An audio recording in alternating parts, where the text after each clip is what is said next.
Baiklah, selamat siang. Gimana, sudah lelah untuk menerima informasi selanjutnya dari saya, mata kuliah saya hari ini? Oke, terima kasih ya. Nah, hari ini saya akan menyampaikan mata kuliah anestesi ya dengan topik yang tidak akan menarik dengan topik-topik Anda sebelumnya ya. Dimana topik ini kalau Anda baca sendiri, coba apa yang akan saya sampaikan? Oke. Tetapi untuk menerima kuliah kita hari ini, saya melihat wajah-wajah Anda sudah mulai seperti lelah. Saya akan memberikan refleksi sedikit buat Anda. Bisa Anda berdiri? Bisa berdiri, bisa berlari di tempat sekitar 10 detik saja. Coba. Oke. Nah, silakan duduk. Sapa teman Anda dengan kata-kata shock, oke.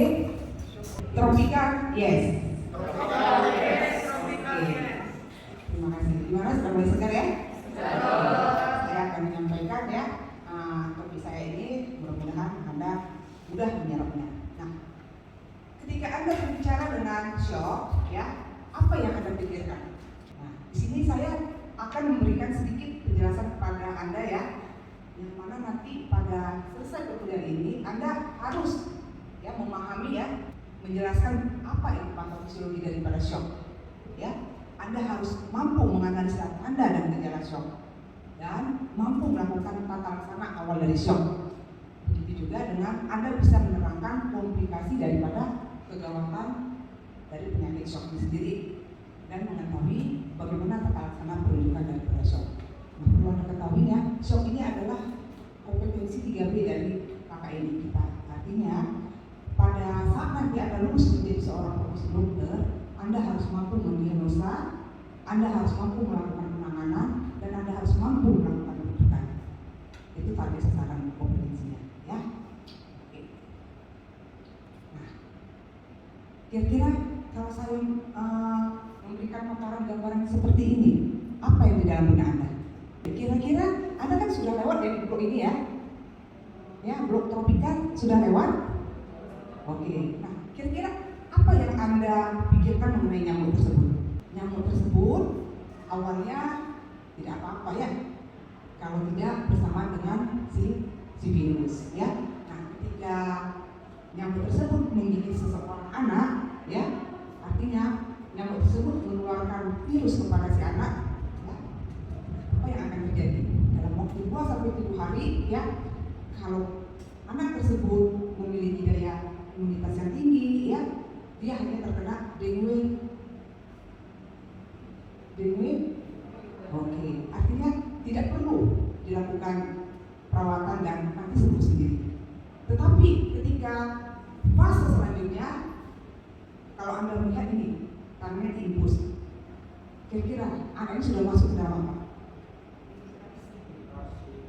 Masuk ke dalam DSS, artinya dengue shock syndrome. Oleh karena itu anak tersebut langsung dibawa ke rumah sakit dan oleh dokternya melakukan penanganan tersebut. Nah, kalau gambar selanjutnya Anda lihat ini apa? Ada tanda-tanda kematian.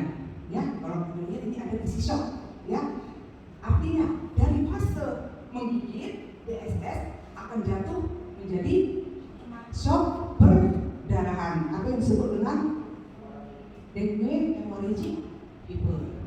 Pernah ya dengar istilah itu ya? Nah, akibatnya apa?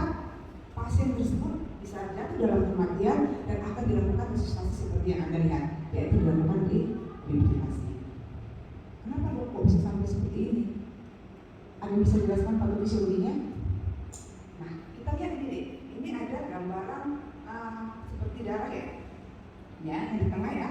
Nah, apa yang terjadi sih sebenarnya pada pasien dengan DHI tersebut ya, akan mengalami suatu hiperkoagulopati ya, di mana terjadi ya perdarahan hebat di dalam tubuh yang akan meningkatkan peningkatan daripada permeabilitas daripada dinding pembuluh darah. Ini diakibatkan apa?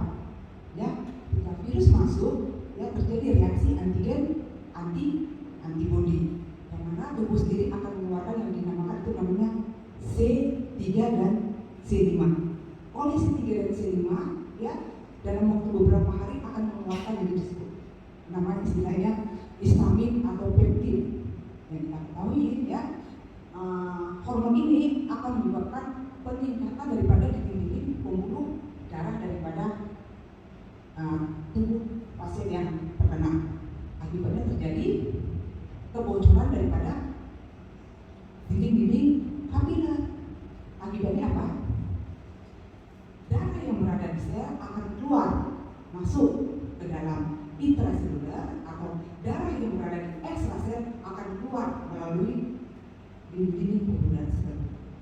Ya, nantinya akan mengakibatkan semua terjadi perdarahannya baik ya pada saat Anda lihat nanti ketika pasien itu mengalami suatu peteki ya, ketika Anda melihat pasien itu mengalami suatu epistaxis, perdarahan intraabdominal, muntah-muntah darah ya, itu merupakan akibat dari kelanjutan dari sistem hiperkoagulopati yang terjadi pada pasien tersebut ya. Nah, akibat itu semuanya ya, konsep itu semuanya akan menyebabkan pasien akan menderita yang disebut dengan shock. Kenapa dok terjadi shock? Kita ketahui ya, darah itu sendiri akan membawa oksigen ya. Artinya ya, shock itu adalah tidak adekuatnya perfusi terhadap sirkulasi tubuh. Jelas ya? Nah, penyebab dari shock ini sendiri itu sebenarnya hampir sama ya, imbalance antara kebutuhan oksigen dengan demand and kebutuhan dengan yang diterima si pasien dengan supply-nya ya. Jadi yang dibutuhkan dengan yang diterima itu sangat jauh berbeda. Akibatnya ya, terjadi yang disebut dengan metabolik anaerobik ya. Inilah yang menyebabkan terjadi suatu keancaman hidup bagi si pasien tersebut ya. Jadi shock itu ya, kenapa bisa terjadi shock ya, kenapa bisa terjadi kematian?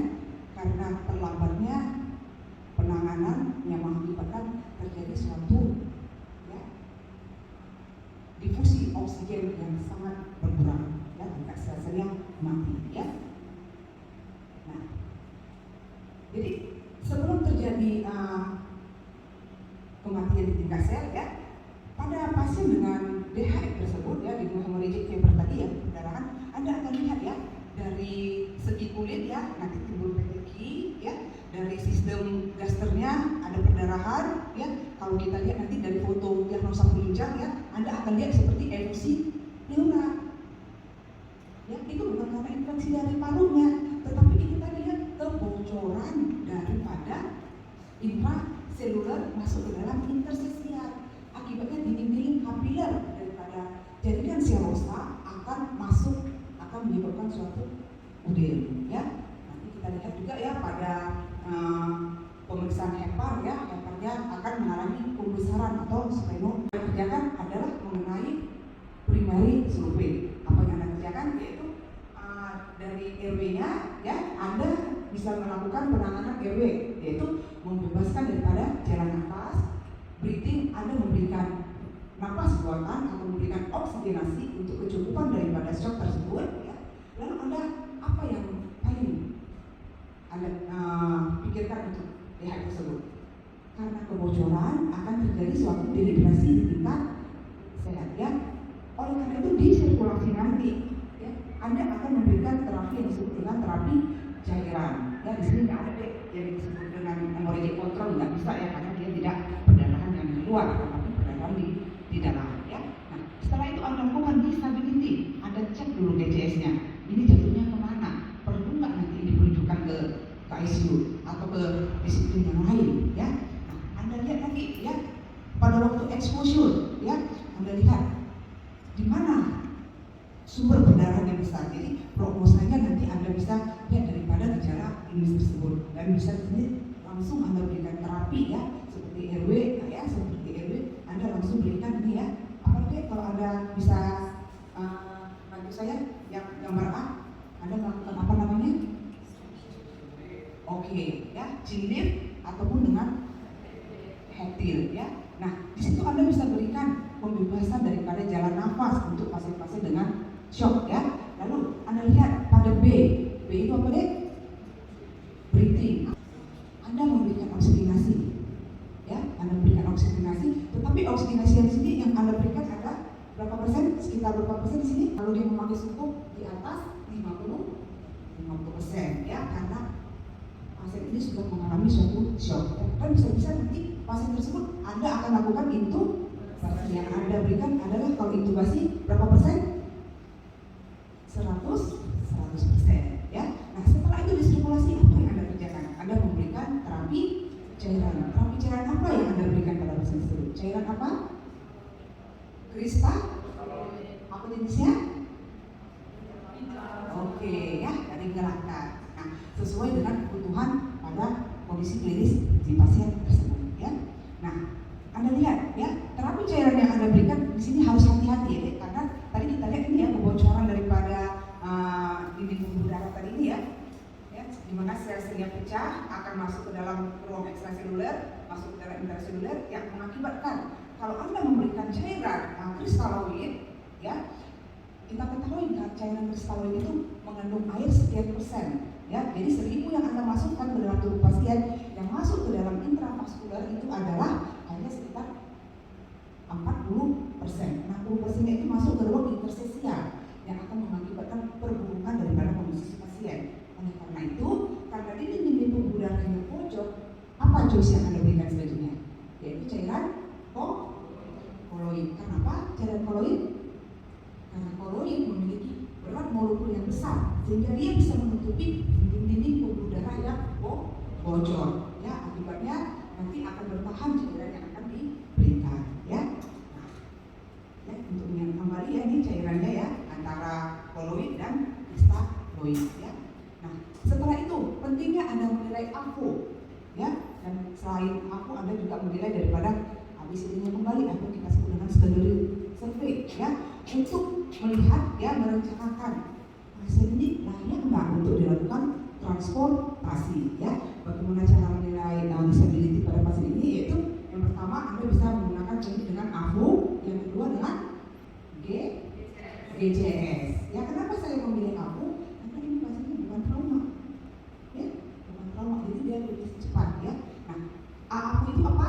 A-nya itu alert, V-nya itu verbal, ya. Kalau alert ini seperti Anda, ya, oke. Kalau verbal itu dia ditanya ketika Anda, oke, meresponnya dengan suara, ya. Pasien tersebut respon dengan P atau dengan P, ya. Atau pasien itu sama sekali tidak respon, atau yang disebut dengan unrespon, ya. Nah, scoring AFO ini sering kita gunakan, ya, karena untuk menilainya itu mudah dan cepat, ya.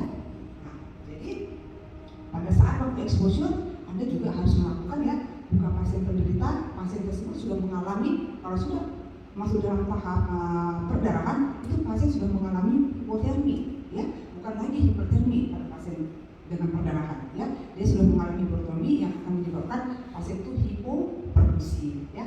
Lalu apa yang Anda kerjakan? Anda selimuti penderita supaya pasien tidak menjadi hipotermi, ya. Nah, ada yang mau bertanya untuk topik kita ini? Ya.